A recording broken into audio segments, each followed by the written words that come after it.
Alright, so hey everybody, my name is Noel, and today I'm here to talk to you guys about marijuana. So, ganja, skank, skunk, perp, whatever you want to call it. You know, marijuana is supreme. I mean, everyone likes to smoke it. I mean, I'm pretty sure there are tons of you out there who have tried it, right? All you vegetarians are liars, man. That ain't broccoli in your salad. But yeah, I'm not a pothead. You know, there's nothing wrong. That's not you. So yeah, today I'd like to inform you guys about how marijuana can save the world, why it's a commercialized product, and why people have problems with marijuana. So my first point is about the effects of marijuana. So everyone knows that marijuana is a hallucinogen. You know, you trip out, you know, Ben and Jerry kind of stuff. So it's a drug with a myriad of effects. One of them is inducing hunger. And you all know that as the munchies. So munchies, yeah, it induces hunger. So one of the ways marijuana can help out people who are sick is inducing hunger. So as you all know, cancer patients, you know, they lose their sense of taste and their sense of smell. And according to Science Daily, the marijuana induces hunger in many of these patients. So, you know, there's nothing that bad about getting your patients stoned. I mean, as long as it helps them. And it's also used as a painkiller, if any of you have known this. I'm pretty sure most of you don't want to admit. So marijuana is also an analgesic. There's a chemical in marijuana called THC. It stands for tetrahydrocannabinol. And basically, tetrahydrocannabinol enters through your nervous system and it snags onto your pain receptors. So when you're hurt or if you're suffering, marijuana is a good way to get rid of that pain. It's specifically used for people who are suffering from arthritis and multiple sclerosis because their bones are basically disintegrating. You know, it's painful. And marijuana is 100% all natural. I'm pretty sure all you vegetarians know that. You know, it comes from the soil. I'm sorry. It's literally one of the safest drugs you can do. And according to Tom Gable of the New York Times, marijuana is 100 times safer than alcohol and cocaine. I don't know why you'd be doing cocaine, but yeah, alcohol, you know, kills your liver. Marijuana just makes you hungry. So now that I've rolled on over to my next topic. So marijuana, although most of you think it's a harmless drug, it dabbles in death. No, I'm not saying it kills you, but people who manufacture and smoke marijuana are some of the most dangerous people in the world. So marijuana is smuggled into the USA by drug cartels, and everyone's heard about all these drug cartel crimes. You know, they kill people on the streets, they decapitate, they even like held whole buses hostages and kill them all in plain sight. So, smuggling drugs is a really lucrative business. According to Rio Ione of the New York Times, it is estimated that $2 to $20 billion worth of marijuana is smuggled into the U.S. every year. I mean, that's a lot of cash.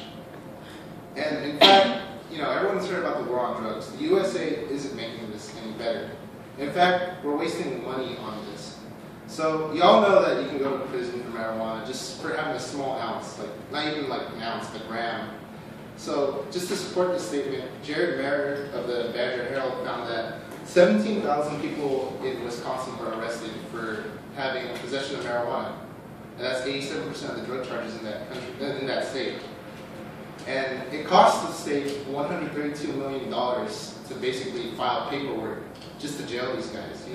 It's like $132 million. You could be putting that into something better, like tuition or healthcare or something like that.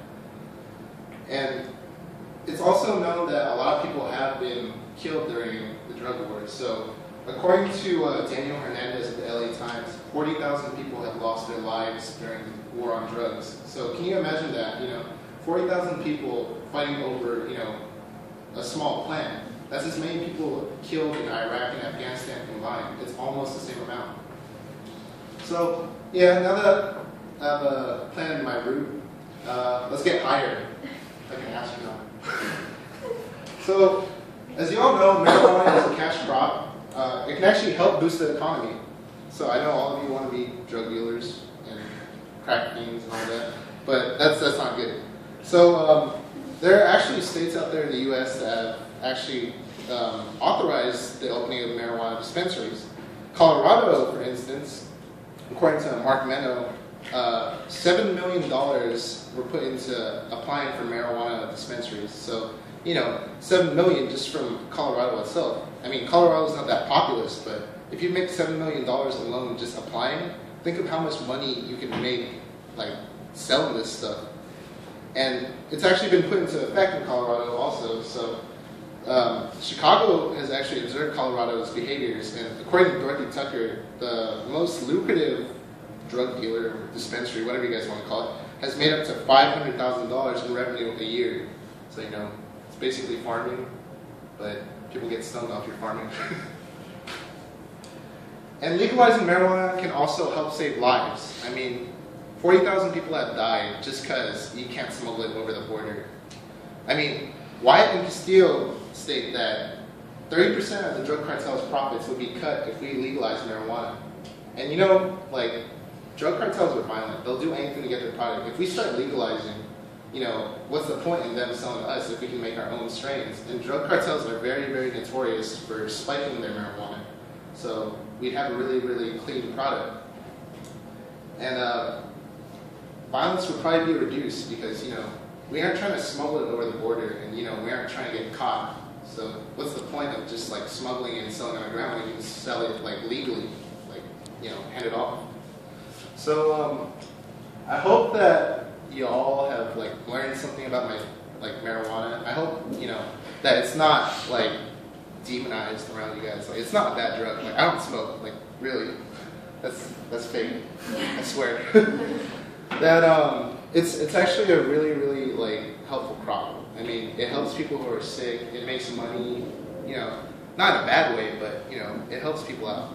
And I'm hoping that you all, like, at least put it into thought that, you know, I know most of you probably won't admit that you smoke or that you won't support it, but think about the benefits. You know, go green. You know, go green. I mean, like, don't recycle, but go green. And thank you.